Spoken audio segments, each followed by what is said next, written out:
નમસ્કાર વિદ્યાર્થી મિત્રો, આપ સૌનું સ્વાગત છે આપણી channel easy learning account with MS માં।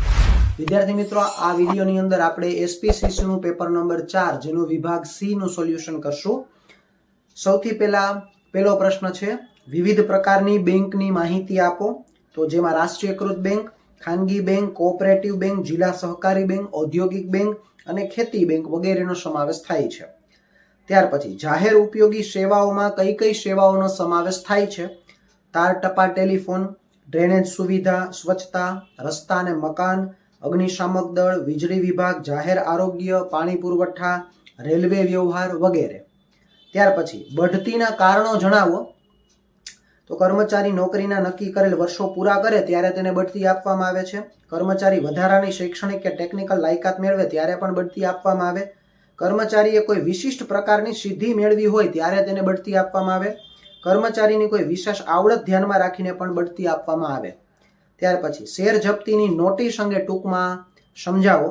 સંચાલક મંડળની સભામાં શેર જપ્તી અંગે પસાર થયેલા ઠરાવની રૂએ સેક્રેટરી સભ્યને શેર જપ્તીના નિર્ણયની જાણ કરતી નોટિસ રજિસ્ટર્ડ એડીથી મોકલે છે।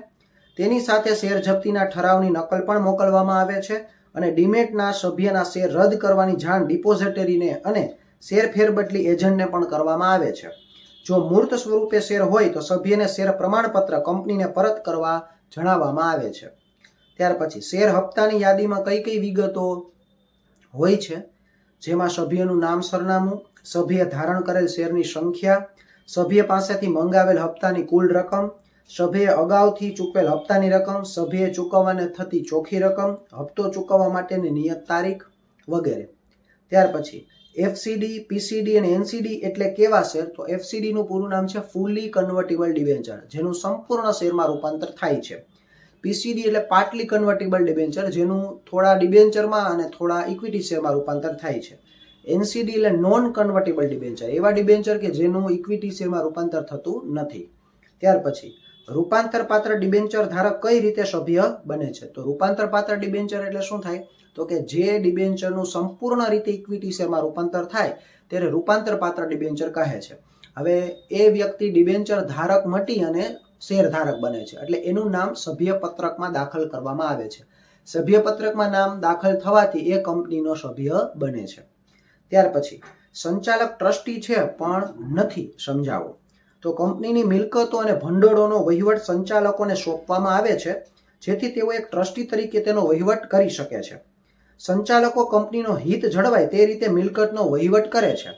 સંચાલકો ટ્રસ્ટી હોવા છતાં ટ્રસ્ટીના બધા જ લક્ષણો તેઓમાં જોવા મળતા નથી।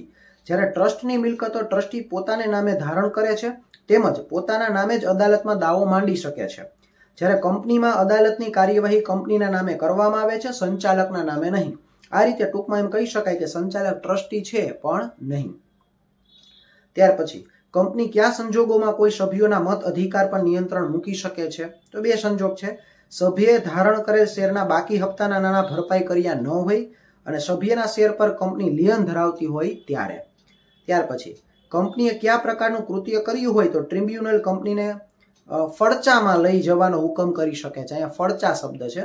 તો સૌથી પહેલો, કંપનીએ ભારતના સાર્વભૌમત્વ અને અખંડિતતા હિત વિરુદ્ધ કોઈ કૃત્ય કર્યું હોય ત્યારે, રાજ્યની સલામતી વિરુદ્ધનું કોઈ કૃત્ય કર્યું હોય ત્યારે અને વિદેશી રાજ્ય સાથેના મૈત્રીપૂર્ણ સંબંધોની વિરુદ્ધ કૃત્ય કર્યું હોય ત્યારે।